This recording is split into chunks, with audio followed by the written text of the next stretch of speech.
E aí, pessoal, tudo bem? Vamos estar falando hoje sobre neocolonialismo e imperialismo. É uma aula bastante importante para a gente entender as dimensões históricas, econômicas e culturais desse movimento, realizado sobretudo, né, e principalmente pelos países europeus, pelos grandes impérios, no continente africano, no continente asiático. É importante a gente entender a dimensão violenta e de imposição imperialista que vai ter esse movimento e esse processo histórico. Como contexto histórico, a gente viu a formação da Europa no século XIX, vimos especificamente o caso da Inglaterra, França, as unificações italiana e alemã, e aí a gente viu também a Segunda Revolução Industrial. Esse movimento, esse contexto histórico de Segunda Revolução Industrial, será um dos principais fatores, né, de desdobramento do neocolonialismo.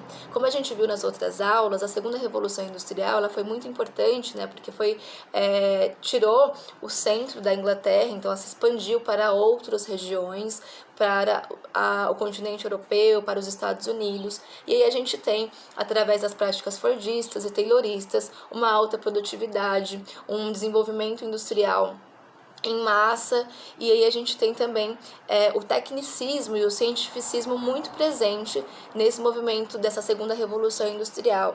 Então a gente tem uma mudança econômica e na produção muito significativa, né, atrelada aí ao sistema capitalista monopolista. Então é nesse contexto de segunda revolução industrial, de avanço das tecnologias, do aumento da produtividade, que a gente vai ter os desdobramentos aí do movimento neocolonialista. Nessa aula será abordado, né, as definições do neocolonialismo e do imperialismo e as suas atuações no contexto no continente africano, no continente asiático e na América Latina também. Aqui eu coloquei um trecho da obra do Fanon, que ele é um grande crítico com relação a esse processo da colonização e neocolonização, criticando muito a questão do desenvolvimento do sistema capitalista e as condições que ficaram, né, os países que receberam esse tipo de atuação imperialista e colonialista. Então aqui ele coloca, né, que a situação dos países, né, ocidentais, a gente deve recusar essa atuação, né, porque como a gente vai ver, a construção ideológica dos grandes impérios vai tentar justificar, né, a todo custo essa atuação imperialista e violenta dos países europeus e também dos Estados Unidos, né, em outras regiões. Aí ele coloca assim: o colonialismo e o imperialismo não saudarão as suas contas conosco quando retirarem dos nossos territórios as suas bandeiras e as suas forças policiais. Ele está falando do processo depois que vai ser a descolonização dessas regiões, né? Aqui a gente está falando da colonização desses territórios e depois vai ter um processo de descolonização. E é uma grande crítica a isso, né? Durante séculos, os capitalistas comportaram-se no mundo subdesenvolvido como verdadeiros criminosos de guerra. As deportações, os massacres, o trabalho forçado, a escravidão foram os principais meios utilizados pelo capitalismo para aumentar as suas reservas, né, em ouro e em diamantes, as suas riquezas e para estabelecer o seu poder. Então aí a gente vê uma crítica muito acentuada, a gente vai estar falando um pouquinho mais sobre ela quando a gente estiver falando da descolonização, mas é importante a gente pensar a atuação, né, violenta, criminosa mesmo de guerra dos países aí norteados pelo capitalismo monopolista, né, e a gente vai ter uma acumulação e um enriquecimento desses impérios cada vez maior sobre a atuação aí do imperialismo e do neocolonialismo. Como a gente estava falando do contexto europeu, na Europa a gente tem a Belle Époque, né, a era aí das luzes, né, um movimento de alto desenvolvimento industrial, tecnológico. Esse movimento ele é retratado bastante em filmes, o movimento dos avanços, né, da modernidade europeia, que a gente tem aí com ideais positivistas e eurocentrismo, né? Então a Europa ela se coloca aí como centro do mundo, né, com sua visão extremamente etnocêntrica, ou seja, ela olhava para outros povos, né, que não fosse, né, o contexto europeu, com bastante discriminação, com aquela ideia, né, de mais desenvolvido para menos desenvolvido, eles são considerados os civilizados. Então tem todas essas ideais que vão ser propagados. A questão do positivismo é bastante influente nesse momento. E aí a gente acontece, né, junto a isso, a realização de várias atividades, né, feiras mundiais, onde vão ser expostos o cientificismo da época, os tecnicismo, né, muito atrelado à questão do nacionalismo, como a gente já vinha estudando. Então, são vários acontecimentos que se fazem presente, né, para demonstrar que a Europa é o grande centro aí das relações comerciais, o grande centro do desenvolvimento econômico e industrial. Isso com a participação de vários países do mundo inteiro, principalmente do Brasil também, que vai estar participando dessa era e das luzes no contexto europeu. E aí a gente começa o movimento de crise, né? A gente vai ter nesse contexto a segunda revolução industrial com uma alta produtividade, né? Então o aumento da produção cresce assim muito significativamente. E aí a gente tem a questão da redução da mão de obra, né? Então a classe trabalhadora, ela acaba, né, sofrendo aí uma desvalorização de salário, então acaba acontecendo um movimento, né, cada vez mais de precarização do trabalho, como a gente viu. Isso faz com que haja várias revoluções, né, e revoltas da classe trabalhadora, como a gente viu no contexto europeu. A luta de classe se propaga, né, mais acirradamente. Então a gente tem um descompasso aí entre essa produção que cresce, né, exacerbadamente, e essa redução aí da mão de obra e a desqualificação dos salários da classe trabalhadora. Com isso, a gente vai ter também uma redução da capacidade de consumo, isso falando do contexto da Europa, né? E um crescimento demográfico bastante significativo também.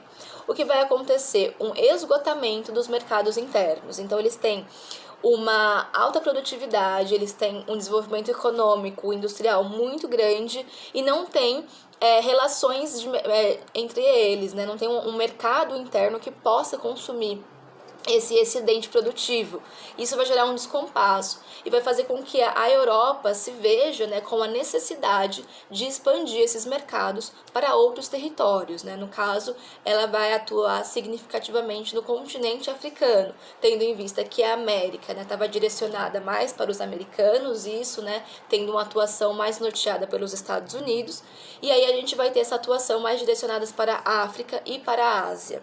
Então, são essas duas localidades que a Europa se vê como possibilidade de aumentar esses mercados consumidores, aumentando e expandindo esse capitalismo monopolista através, né, da Revolução Industrial, desse desenvolvimento que a gente já veio falando. Aqui eu coloquei uma gravura que mostra esse início, né? Então aqui a gente tem a representação de europeus com o mapa do continente africano. E aí, atrás desses europeus, né, que vão começar a desbravar esse continente, tem os nativos, né, as pessoas que moram aí nesse continente africano e que vão começar a orientá-los para como, né, desbravar o seu próprio continente, né? Isso foi uma representação de um jornalista, e aí a gente vê que esses grupos de exploradores, eles estão sendo norteados pelos representantes nativos de cada localidade do próprio continente africano. E aí a gente pode discutir também sobre as contradições, né, sobre a imposição desses grupos de exploradores europeus, e a gente vai ver também como é que vai se dar esse processo, né, as ligações entre esses grupos. Então, gente, aí começa o desbravamento e a exploração dos europeus, né, no continente africano e no continente asiático também. Como definição, a gente vai ter aí o neocolonialismo. O neo vem de novo, né? Novo colonialismo, fazendo alusão aí ao colonialismo que aconteceu principalmente no século XVI, liderados por Portugal e Espanha nas Américas. Então aqui a gente tem um novo processo de colonização. E aí o imperialismo é a ação entre essas grandes potências, né, que vai atuar nessas áreas dominadas. Então, as práticas imperialistas, né, decorrentes aí do movimento de neocolonização é o que garante essa atuação entre essas grandes potências e as suas áreas dominadas, né? Então, essas áreas dominadas, elas vão receber vários tipos de dominação, né? Dentre elas, uma dominação política, uma dominação econômica, uma dominação cultural e social, né, das grandes potências europeias sobre, né, os continentes africanos e asiáticos. Então isso é para a gente entender a dimensão dessa dominação, né? Norteada principalmente pelo um desenvolvimento econômico, mas a dominação ela vai te dar nos vários âmbitos e aspectos da vida material dessas pessoas. E isso configura-se, né, numa extrema violência, né, não só violência física, mas violência simbólica, psicológica dessas pessoas, desses continentes, né, realizadas aí pelos grandes exploradores europeus. E aí o neocolonialismo, né, a sua expansão se dá pelos mercados, né, em busca de mercados para aumentar a reprodução do capital, né, em sua fase aí monopolista. O que eles buscam? Né? Eles buscam mercados consumidores de manufaturados, né, alta produtividade industrial na Europa, fornecedores de matéria-prima, então eles vão buscar também ferro, cobre, petróleo, manganês, trigo, algodão, e isso a gente vai ver em várias localidades, né, de alguns países do continente africano vão realizar essa exportação dessas matérias-primas. E aí a instalação também de excedentes populacionais, ou seja, a gente viu que na Europa estava tendo um número demográfico, um crescimento demográfico bastante significativo. E aí vai ter um deslocamento muito grande dessas pessoas para esses continentes, né, que estão sendo explorados, continente africano e asiático. Então é esse contexto que a gente tem, né, de imperialismo e de dominação em vários aspectos da vida humana. O tipo de dominação, a gente pode falar um pouquinho mais especificamente sobre eles, mas eu só vou passar aqui por cima para saber que existirão vários tipos, né, de dominação: protetorado, colonial, áreas de influência econômica. Então, dependendo aí da região que eles atuarão, eles vão atuar de acordo com esses tipos de dominação, né? Aliança entre os líderes de um país e outro, o tipo de colonialismo, né, a exportação de matéria-prima, de áreas de influência. Então, em determinado país, eles vão querer especificamente uma área que tem mais influência econômica. Então, serão esses tipos de dominação que vão se fazer presente nessa atuação imperialista neocolonialista. E aí a justificativa, né? Eles vão se justificar com isso através de várias ideologias mesmo, e aqui ideologia está no sentido de formação de ideias que tentam mascarar essa realidade, né, violenta e arbitrária dos países europeus. Então as ideologias vão começar a justificar essa atuação dos países aí europeus, né? O fardo do homem branco vai ser uma das principais ideologias, muito relacionada também ao darwinismo social, né? A questão de mais desenvolvidos para menos desenvolvidos, ou seja, os europeus eles estavam aí, eles se consideravam como centro, né, do mundo, assim, e eles se consideravam também como os mais evoluídos, né, os mais desenvolvidos. E aí esse homem branco europeu, ele tinha esse fardo para levar a civilização, o desenvolvimento, a tecnologia para para as outras regiões, para os considerados inferiores e incivilizados, que eram os povos aí do continente africano e asiático. Então, o homem branco ele tinha esse fardo, né? Então, ele tinha que levar tudo isso. Então, foram essas ideologias construídas para justificar essa atuação. E quem foram aí os principais representantes, né, na Europa do neocolonialismo? Inglaterra, principalmente. A Inglaterra vai ser a detentora do grande império inglês, então ela vai ter uma administração de muitas terras no continente africano e asiático. Aí a gente vai ter a França, aí eu coloquei por ordem mesmo de maior influência. Então a gente tem Inglaterra, França, Rússia, Países Baixos, aí Bélgica, Itália, Alemanha, Portugal e Espanha com menor influência. Mas eles também estão participando aí do movimento de neocolonialismo. E aí as ideologias, né? Eu coloquei um trecho do poema, foi feito, né, pelo Hildert, um poema para justificar essa atuação do fardo do homem branco. Vou ler um trecho dele para vocês terem a ideia dessa dominação, né, da dimensão dessa dominação que era colocada aí no contexto europeu. Então a gente vai ter as ideologias, né, o darwinismo social, o eurocentrismo, essa questão dessa missão civilizatória. Então eles tinham essa missão de levar a civilização para os outros continentes, e esse altruísmo, né, eles vão colocar como sendo os bons, né? A gente vai levar desenvolvimento, tecnologia, estamos fazendo várias caridades, né? Os europeus se consideravam como caridosos, atuando aí violentamente em outros territórios. Então, são várias ideologias que vão estar norteando esse processo. Aqui eu coloquei o trecho do fardo do homem branco, e aí eu vou falar só um pouquinho dessa, não dá pra ver direito, porque a imagem ela tá com uma qualidade meio ruim, mas eu vou ler só um trecho desse poema que ele fala: tomai o fardo do homem branco, né? Continua pacientemente, encubra-se o terror ameaçador e veja o espetáculo do orgulho, né? Ai, gente, eu não consigo. Pela força suave e simples, né, explicando centenas de vezes, procura outro lucro e outro ganho de trabalho, né? E aí ele coloca, né, para esperar com areios, né, com agitadores e selváticos, olha, colocando a características dos outros povos, né, seus cativos, servos, né, abstinados, metade demônio, metade criança. Então a gente tem toda a questão religiosa também que eles colocaram. Então, tipo, é um absurdo. Se vocês puderem dar uma pesquisada melhor, né, talvez a qualidade não dê para ler direito desse poema, porque eles colocam como um absurdo mesmo, né? Os outros povos, eles eram considerados como infantis, demoníacos. Então, o homem branco europeu, né, que vai carregar a civilização, que vai carregar o cristianismo, né, também muito presente nisso, a santidade, o progresso, o desenvolvimento, ele tem que lidar com esses agitadores selvágicos, tem que lidar com esses incivilizados que estão presentes aí em outros contextos, né, que não seja o contexto europeu. Então a gente vê como que se dá essa estrutura, essa justificativa extremamente violenta, arbitrária, que vai se colocar aí os estados, né, europeus sobre os outros continentes, justificando aí como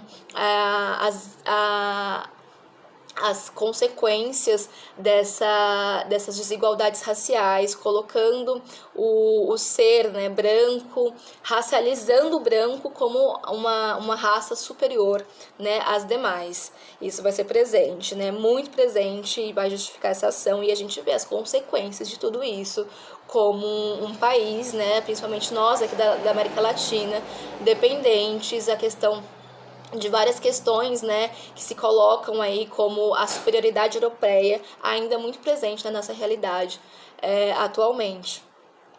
Aqui são várias charges, gente. Eu acho que bastante interessante analisar as charges desse momento. Aqui a gente tem o Tio Sam, né, representando os Estados Unidos, e aí no processo de educação e civilização a outros países, né. E aqui a gente pode ver as crianças, né, então eles eram representados como crianças, sem maturidade, sem ter um desenvolvimento, né, para conseguir lidar com o desenvolvimento do país. E aí a gente tem as atuações que os Estados Unidos vai atuar também na América, né, Cuba, Porto Rico, Havaí, Filipinas. Então aqui a gente tem toda essa atuação de civilização e educação dos Estados Unidos sobre outros países, né? E aqui atrás a gente tem os países dos Estados Unidos comportados, né, como pessoas civilizadas. Lá no canto a gente tem uma representação indígena, né, colocando aí também como pertencente a esse grupo que merece, né, a civilização. Fora da sala de aula a gente tem um asiático, então a gente tem toda essa questão de dominação dos Estados Unidos, né, estadunidense, representação aí do que é uma atuação disciplinatória. E quem está trabalhando ali no canto, gente, né, não sei se dá pra ver ali, uma criança negra, né? Então, essa criança negra, ela não tem a possibilidade de trabalhar, ela não tem a possibilidade de ser educada, no caso, né? Ela só tem que trabalhar. E isso é uma forte alusão aí ao processo escravista, né, do colonialismo, e a gente vê como que se dá as dimensões aí de violência e de imposição nos diferentes países e nos diferentes povos, né, realizados pelos países europeus, Estados Unidos. Aqui tem outra charge mostrando também, né, o Tio Sam, né, carregou o fardo do homem branco, né, e ali também tem um representante europeu carregando aí os outros povos, né, Cuba, vários povos indígenas da América Latina, lá tá carregando povos asiáticos, indianos, que a gente vai ver a atuação dos ingleses sobre a Índia. Então é isso, gente. São esses retratação, né? Eles estão chegando, estão pisando em vários países até chegar à civilização, que está colocada lá como iluminada, assim. Então esse é o fardo do homem branco, né? Essa construção ideológica de levar o desenvolvimento e a civilização para esses povos considerados, né, demoníacos, inferiores e marginalizados. E aí a gente vai ter as consequências, né, desse neocolonialismo. Desaparecimento de importantes reinos no continente africano, o canal de Suez, que vai ser uma realização econômica bastante efetiva, ligando, né, o mar Mediterrâneo e o mar Vermelho, não precisando mais que essas relações comerciais, né, se dê com a circunnavegação da África, então eles conseguem ligar essas duas regiões. E aí vários conflitos e resistências durante muito tempo. Então a gente vai ter essa imposição violência desencadeando várias resistências nesses territórios, né? Não foi algo passivo, eles não aceitaram assim inicialmente, né? Foi através de muita violência e de muita resistência. Então a gente vai ter aqui o domínio britânico como principal influência. Então, como a gente viu, a Inglaterra no século XIX era a grande potência mundial e ela vai liderar esse processo neocolonialista durante muito tempo. Então os outros estados europeus vão começar a se conduzirem também a partir do movimento inicial da Inglaterra. Então ela vai ter um domínio britânico muito grande no continente africano. E aí é na Conferência de Berlim, né, já no final aí do século XIX, que vai ser dado a partilha da África, né, um projeto inglês, né, e dominado pelos ingleses, e eles vão começar eles pegam realmente o mapa assim, né, do continente africano e começam a reparti-lo de acordo com a dominação de cada país europeu. Isso liderado pela Inglaterra. A Inglaterra vai ficar com a maior parte dos territórios e ela vai fazer uma dominação vertical, ou seja, ela vai querer dominar do norte do continente até o sul do continente. E aí vão ter vários movimentos, né, contra isso. Um movimento importante ocorreu na África do Sul, que é a Guerra dos Boeres. Os Boeres eram um tipo de grupo de colonos holandeses, porque essa região da África do Sul foi colonizada pelos holandeses antes desse processo de neocolonização, e o que vai acontecer é uma guerra entre colonizadores, né, entre os holandeses e entre a Inglaterra, que estava colonizando essa região. Isso acontece, né, uma prática que acontece bastante em países, em territórios que sofreram muito com o neocolonialismo, né? Então os próprios moradores, né, da região, os nativos, né, sem ser os povos colonizadores, vão ter esse conflito entre as atuações externas, né, entre os colonizadores. Então a região era de grande relevância econômica para a Inglaterra, e aí ela começa a expandir, né, os seus territórios, começa a atuar significativamente nessa região. A África do Sul era uma região bastante interessante. Acaba que ocorre a vitória inglesa, e a Inglaterra assume aí esse território também da África do Sul através dessa guerra. E aí a gente vai ter também uma das grandes atrocidades, né, dentre as inúmeras atrocidades, eu destaquei duas para a gente pensar aí na questão da violência que vai ser aplicada, né? O Congo, a região do Congo foi dos grandes exemplos de atrocidades desse movimento, porque a gente vai ter o rei, né, Leopoldo da Bélgica, atuando aí nessa região com muita violência e exploração de uma riqueza sistemática. Então ele consegue desenvolver, né, uma atuação neocolonial que apurasse não só a violência em si, mas também essa riqueza sistemática de várias matérias-primas dessa região. Então o Congo, essa atuação e exploração é um dos grandes exemplos assim das grandes atrocidades do imperialismo. E também a invasão aí da França na Argélia em 1830 também foi um dos exemplos de violência que causou assim enormes atrocidades. A gente vai falar mais sobre isso no processo de descolonização dessas regiões, né, com as revoltas e com os movimentos que vão liderar a independência e a liberdade desses povos. Aqui eu coloquei também outra charge que mostra também essa atuação, principalmente dessa dominação vertical, né, da Inglaterra, de norte a sul. Aí a gente pode ver, né, um pé tá no norte, o outro tá no sul, colocando aí essa dominação europeia verticalizada no continente africano. Aí aqui a gente tem, né, a partilha da África. Então aqui a gente tem a África nos séculos, né, 19 e 20 até 1940, e aí é essa que foi dada a partilha. Então cada cor, né, representa aí um estado. Então a gente pode ver que é a Grã-Bretanha, tem bastante, né? A Inglaterra tem bastante região no continente africano e realmente ela pega do norte ao sul do continente. E aí depois vocês dão uma olhada com mais calma na atuação de cada região. Portugal com Angola, Moçambique, Espanha com o Rio de Ouro, Itália, né, com a Líbia, Somália. Então é importante ver a atuação de cada país europeu em cada região do continente africano. E aí a gente vê que essas linhas, né, que eles dividiram, que eles partilharam, tá bem reta, assim, né? Então dá pra ver que eles realmente pegaram uma régua, assim, começaram a dividir o território para ficar numa coisa mais simétrica, né, entre a divisão desses países. Uma atrocidade, gente. E aqui a gente tem a África atual, né? Como que, olha a quantidade de povos, né? Pensa como é que foi o processo de descolonização, né? Tendo em vista a quantidade e a variabilidade de grupos sociais e culturais dessa região. Então foram vários conflitos, é por isso que a gente vivencia, né, um contexto atualmente. E nos vários países do continente africano a gente ainda tem várias guerras, vários embates e conflitos políticos que foram decorrentes desse movimento neocolonialista. E aí a gente vai ter agora, no contexto da Ásia, né? Falando um pouco mais da China, a gente vai ter um contexto chinês, um grande crescimento demográfico, né? A gente vê que a China tem uma extensão territorial muito grande.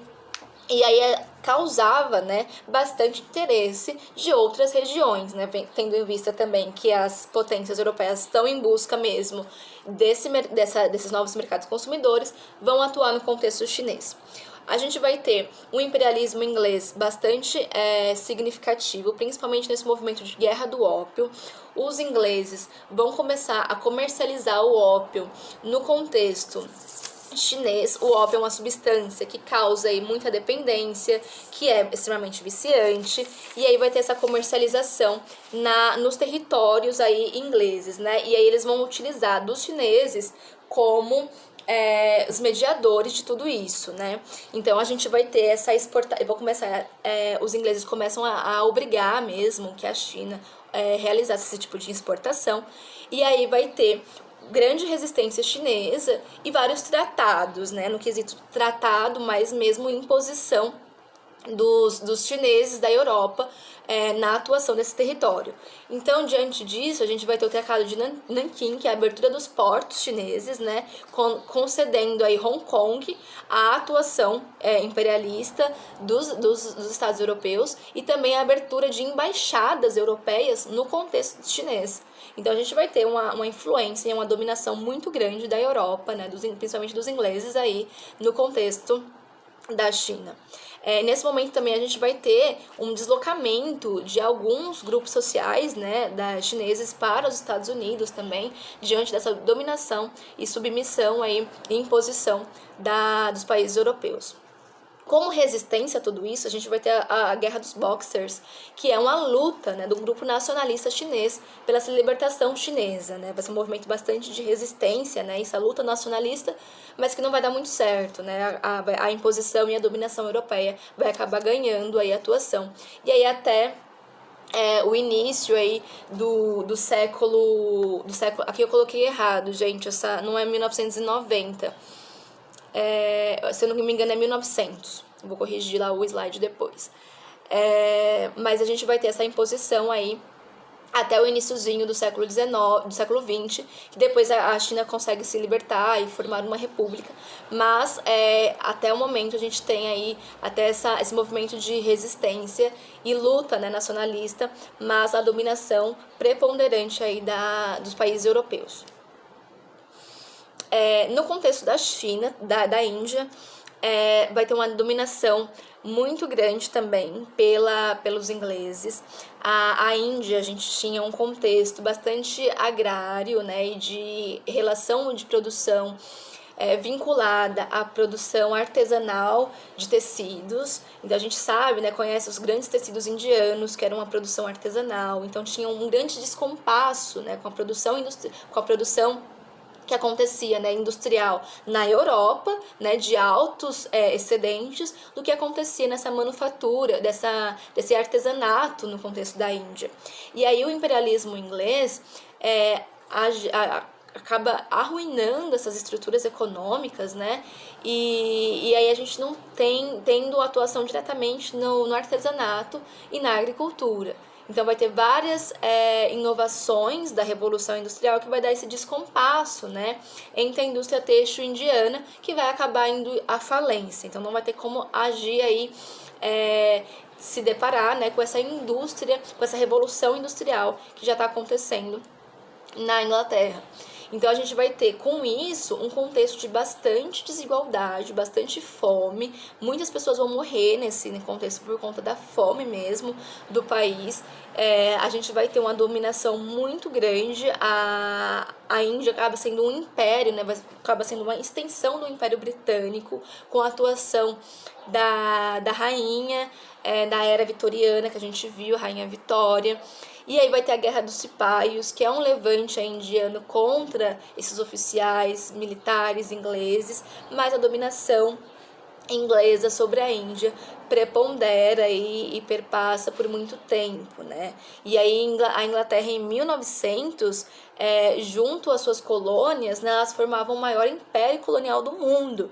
E aí acaba que a Índia acaba sendo uma comunidade britânica, né? Eles acabam formando a comunidade britânica das nações, e esses territórios, né, coloniais que estão sendo colonizados como sendo extensões aí desse Império Britânico. Então a atuação do imperialismo inglês foi muito drástica, né? Gerou muita desigualdade, muita fome e acabou arruinando mesmo a estrutura aí de produção têxtil, né? Muito norteada pela agricultura e da produção têxtil norteada pelo artesanato, né? Que era a demora da realização dos tecidos. Eles tinham uma delicadeza, né? E uma produção muito bonita mesmo dos tecidos, mas que não vai ter, né, condições para se manter diante do imperialismo inglês.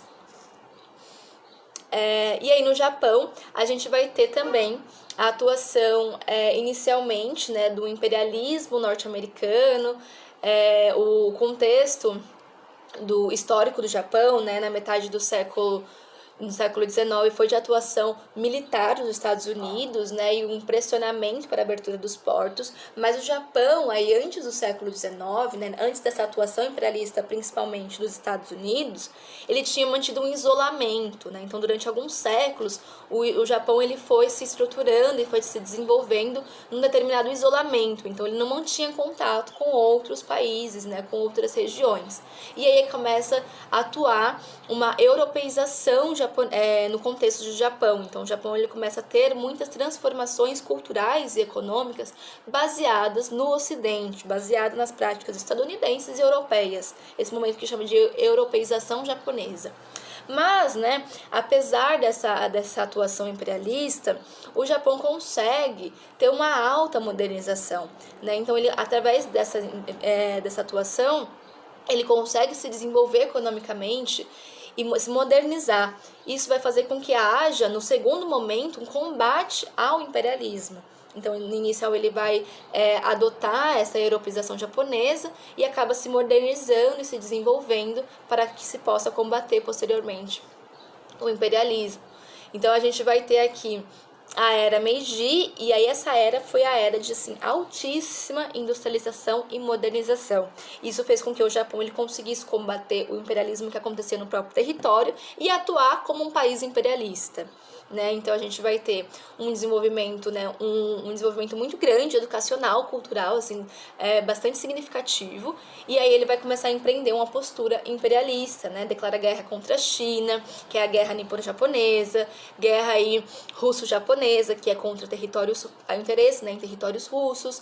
Então a gente vê que através dessa prática, né, de industrialização, através da era Meiji, que foi a alta desenvolvimento tecnológico e de modernização, a gente tem a atuação posterior de um país imperialista.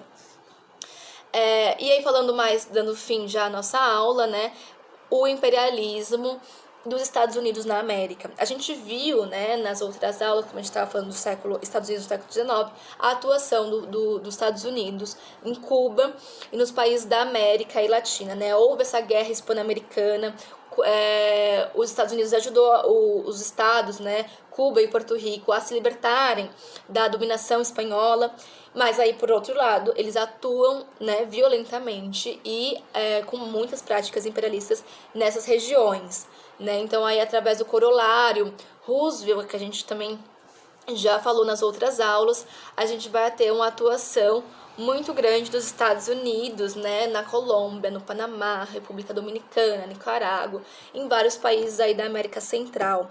Lembrando que eles adotavam naquela política fale manso, mas com correte na mão.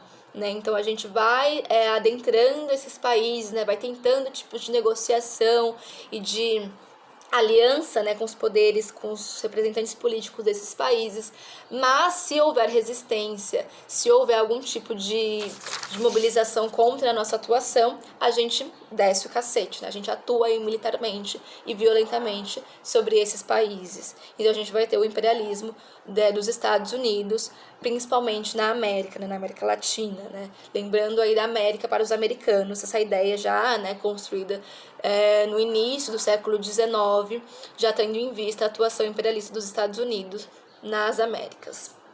Então é isso, gente, espero, é bastante coisa mesmo, assim, esse movimento eu quis detalhar o máximo possível, porque é o que a gente vivencia, né, a partir do século XX, a partir do século, até mesmo o século XXI, é uma consequência muito grande do que foi essa prática neocolonialista e imperialista das grandes potências econômicas, né? E a gente vê essa grande dominação, essa grande violência sobre inúmeros povos, né? Muitos atrelados e justificados, né?